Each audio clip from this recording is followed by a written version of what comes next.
Hello everyone, welcome back to my channel where your wellness adventure starts. Here I keep it as simple as ABC. Today we're tackling a very important question that some couples have when they're trying to conceive. Why haven't I gotten pregnant if everything seems normal? First, this kind of question throws up all kinds of emotions. So if you're going through this, I want to assure you that you're not alone. Many couples go through this, and there could be a lot of factors involved. So, in today's video, we're going to be tackling some of those factors, and some of them might even come as a surprise. So, let's dive right into it. First, let's talk about timing. You and I, as a woman, we only have a small window when conception is possible in each of our cycle lengths. And that is around your fertile days and your ovulation day. If you haven't watched my video on how to actually predict your fertile days and your ovulation day, I will link it up in the description. You need to get the timing right. This can be a tricky 24 to 48 hour period. And even though sperm have that capacity to live up to 5 days in a woman's body, you can still miss that time. To improve your chances and make sure you're getting the timing right, it's important you pay attention to all the essential signs and symptoms of ovulation. And you can even back it up with transvaginal ultrasound scan. If the ovulation predictor kit is not working exactly how you want it, or it keeps tricking you, or you're missing up the signs and symptoms like your basal body temperature, your fetal cervical mucus changes, your libido surge, you really can't place your hand on which one it is, then back it up with TVS. This can help you pinpoint your most fertile days and make sure you are trying at the appropriate time.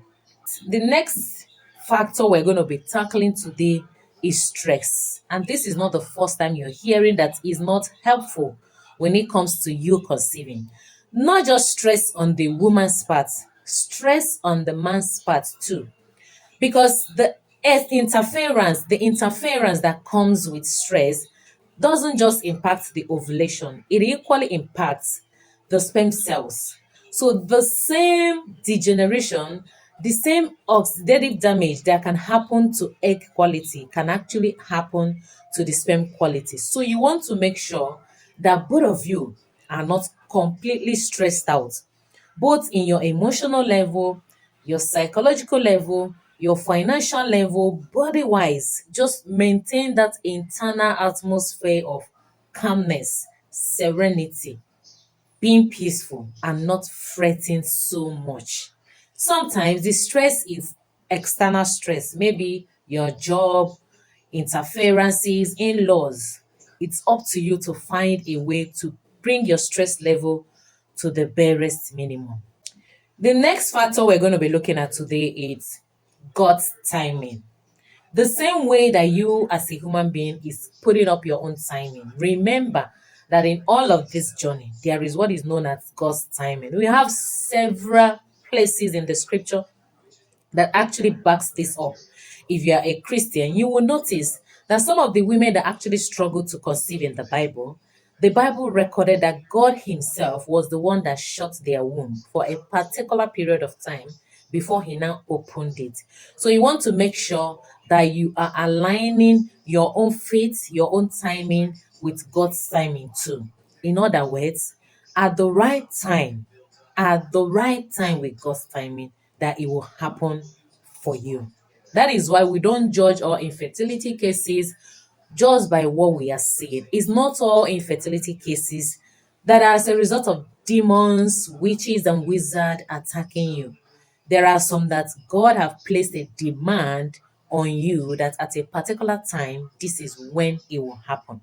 Next is age and its subtle impact on fertility. A lot of us feel healthy, irrespective of our age, but age can subtly affect our fertility.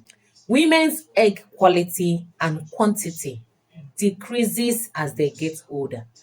And equally, the men's sperm quality equally decreases as they get older. This doesn't mean it's impossible, but it can take longer. So, egg is something to keep in mind, even if you're feeling all great and healthy. Next is lifestyle factors. In lifestyle factors, I'm going to be joining your diet, your sleep, and your exercise. Our lifestyle can make a big difference in our fertility. Eating a nutrient rich diet, getting a moderate exercise, and prioritizing your sleep all plays an amazing role in boosting your fertility. It's important you always have this mind that is about nurturing your body when it comes to you eating, sleeping, and exercising. It's part of self-love for yourself. The next factor we're going to be looking at is male factor issue.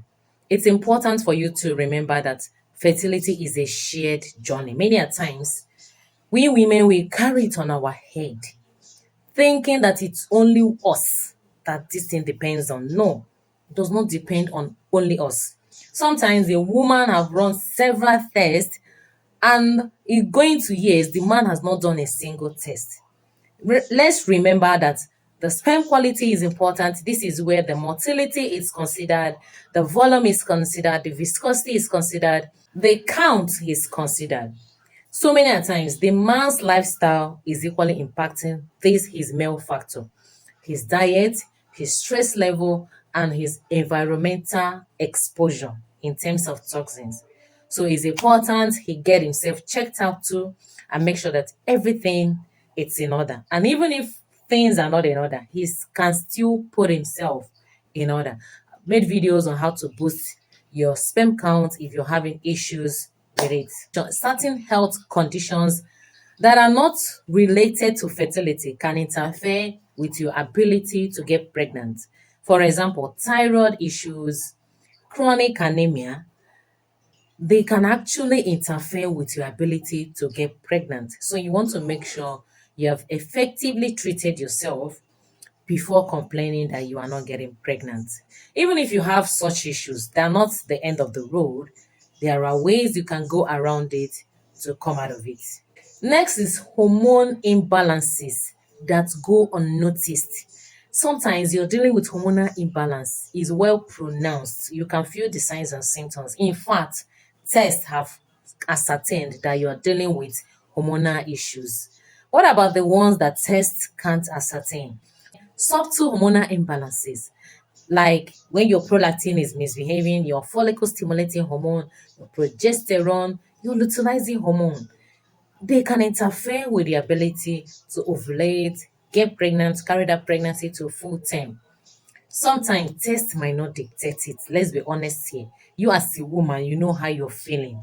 You know how you're feeling. Because if we're actually to elaborate on how you should actually interpret that's your hormonal profile test, is deeper than how we are just saying it, okay? So sometimes you consider a lot of things before saying this is within the normal range, this is not within the normal range, this is what needs help. That is why I always say that you are your first doctor. You know exactly how you're feeling. For example, a woman could be dealing with elevated prolactin levels, but she will go for tests and she's told that everything is normal. But sometimes she will press her nipple and notice that she's having some discharge, whether clear or milky discharge. And that tells you a lot about where your hormone is standing. Believe it or not, frequency matters in this journey. Some people think that timing only around ovulation is enough, but regular intimacy throughout the cycle can improve your chances too. Aim for every other day as a guideline to keep the sperm count optimal, but make it natural and enjoyable. Stressing too much about the right day can add an unnecessary pressure upon the one you're already dealing with. When to see a fertility specialist. As a general rule, if you're under 35 and haven't conceived for a year of actively trying, or you are above 35 and you haven't conceived within 6 months of actively trying, it's time to get yourself checked out. Remember, it's not the end of the road. You just want to make sure you are in the right direction towards your dream of being a parent, because that dream is possible. Let no power deceive you. It's very, very possible for you. There you have it. He wish above all things that you and I prosper and be in good health, even as our soul prospereth. Let me know your thoughts in the comments. I'd love to hear from you because I'm here to help. You and I can make this work out for your own good. If any of this resonates with you, feel free to share with your loved ones because you could be saving a soul and, cutting out some of the delays that they could be experiencing. Thank you for tuning in today. Bye bye. I will see you in my next video.